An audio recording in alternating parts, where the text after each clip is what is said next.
just ordered a new Jetboil Minimo cook kit.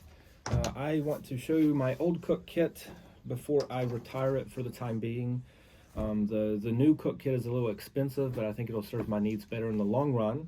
But I want to show you what I have now because it's very inexpensive. It's something you can put together really cheap if it's something that you're interested in. Even if you just car camp, being able to only take this to do all of your cooking and making your coffee, different things, is pretty awesome. I have a $10 GSI cup.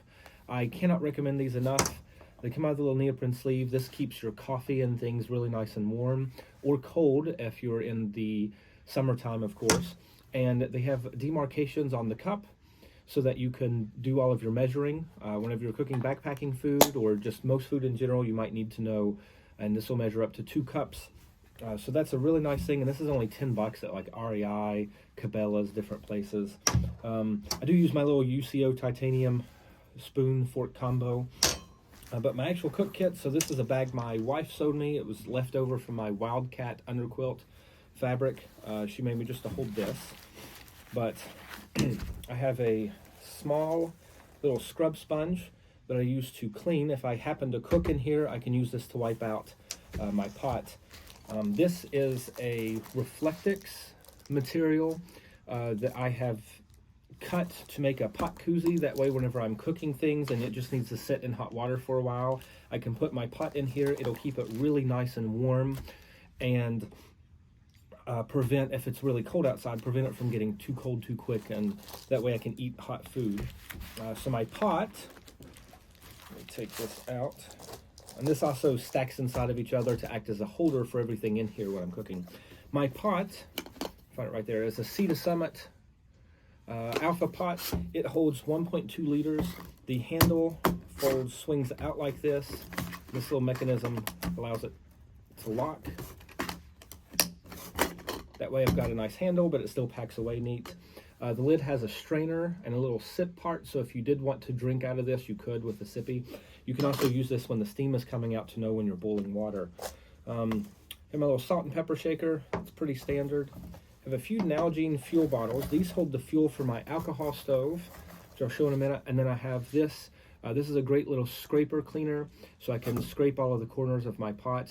This gray side is silicone, and then this plastic, orange side is plastic, so it's a hard plastic, so I can scrape. It lets me clean my pot really well, and I don't usually need the scrubby. This will do it, but the scrubby makes life a little easier. And this is my actual stove kit. So I have a big lighter with the little handle. I really like that extra little tip. Just for safety, it keeps my fingers from getting burnt. And my stove itself, you can make one of these for very, very cheap. It's a quick, maybe 30-minute project.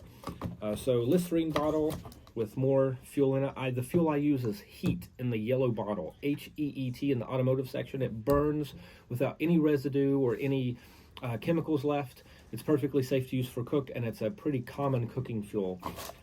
This is my windscreen. Whenever my alcohol stove is burning, this will block the wind. So this is made out of one of those large baking sheets you can get at the dollar store.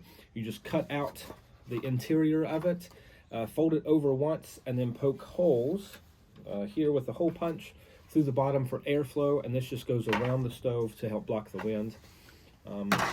But this is it. So this is a cat food can stove.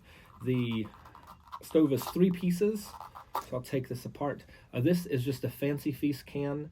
You get them at like 39 cents. This here is a wick. I went to Hobby Lobby, I think $3.99 for a big thing of wick, and used the 40% off coupon, so it's even cheaper. It gets wrapped around what this is, which is a tomato paste can that fits down in here between, it fits just so perfect with the layers. And I've cut a hole at the top for airflow and pressure, and at the bottom, it may be hard to see, I've got some little notches cut in there with the hole punch again to let fuel soak up into. So basically, the fuel will sit in the well of this. It will soak through these little holes into the wick, and then it'll be pulled up by the wick and it'll burn. And this lets off some extra pressure, so that hole is important so you don't have a burst of pressure that knocks your pot off or anything. And so this sits down in here. Altogether, this thing costs you maybe $5 in materials, and you don't have to use a wick. You can use I think it's a type of carbon felt by electricians. They use it. You can use a lot of different things, but some sort of cotton wicking material. That fits in nice and snug. It doesn't come apart on its own. It's good and snug. Basically, 1 ounce of fuel will boil a cup to 2 cups of water, depending on a few different factors, like what style pot you have. But I would just pour my fuel in there. That's what these are. These measure 1 ounce. This is a 2 ounce, and this is a 3 ounce. This Listerine is not Listerine. It's a 3 ounce container. That just helps me keep my measurements straight. And I use a large Listerine bottle, an 8 ounce, kind of like a flask, to hold more heat. And then I refill these so I can measure them easy. But basically, pour in your fuel that you've measured, light the wick, and then set your pot on.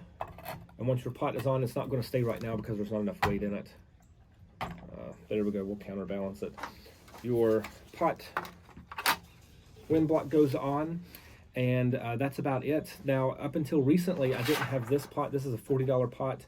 It was really nice, but I use a Stanley pot set with a lid, and it comes with 2 cups inside, and I think it's $16 to $20 in Walmart. It's absolutely great. It's kind of a taller canister, and it works well. And so if you buy that in conjunction with this, you're only spending about $25 on everything combined for a really good cook kit. So I highly recommend it, but it's time for me to retire it. And once I get my Minimo, later this evening actually, Amazon says the package is here, and I'm like a big kid, I can't wait to get it. Once I get that, I'll show you that on my next camping trip.